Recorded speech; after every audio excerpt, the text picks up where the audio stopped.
Beginilah kondisi Danau Tambelingan saat ini.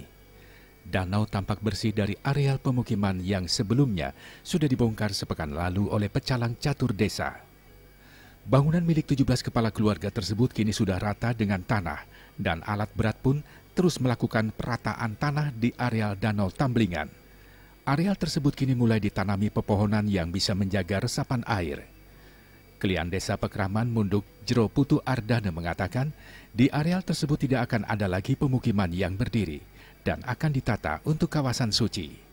Kini pihak adat terus berkoordinasi dengan pemerintah Kabupaten Buleleng untuk penataan kawasan Tambelingan, termasuk nantinya Tambelingan akan menjadi kawasan. Kesepakatannya tetap nggak berubah, itu aja. Oh, tadi ada kira-kira nih hasil pertemuan itu diskusi apa gitu? Ya usulan nanti penataannya seperti apa, terus mau dibuat apa di sini dan sebagainya gitu. Tapi nanti rencana besar kita itu kita nggak akan membuat apa-apa. Paling jauh kita akan membuat pondok menige itu yang sifatnya tidak permanen. Hal senada juga diungkapkan Bupati Buleleng Putu Agus Suratnyana.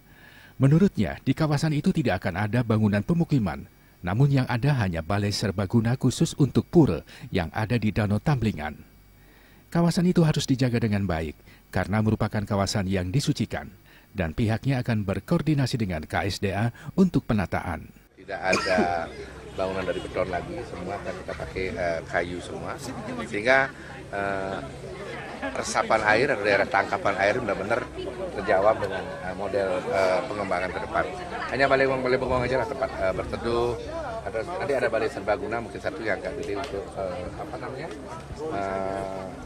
untuk mendukung keberadaan pura. Sementara itu, Kepala Dinas Pariwisata Buleleng Igede Suyase mengatakan kawasan Danau Tambelingan akan ditata untuk wisata spiritual. Terjual di sini kan kekayaan alam, ya, keindahan alam. Keindahan alam yang terkenal ya Danau Tambelingan. Ya, kemudian samping danau itu ada dukungan wisata lain. Nah, dari sanalah kita bisa menarik bahwa wisatawan kalau ke sini akan mendapatkan sesuatu yang jauh berbeda dari tempat lain. Nah, kemudian yang kedua kita akan segera merumuskan bersama apa yang kira-kira dibutuhkan sebagai daya dukung dari penataan kawasan ini. Pande Wismaya, Bali TV.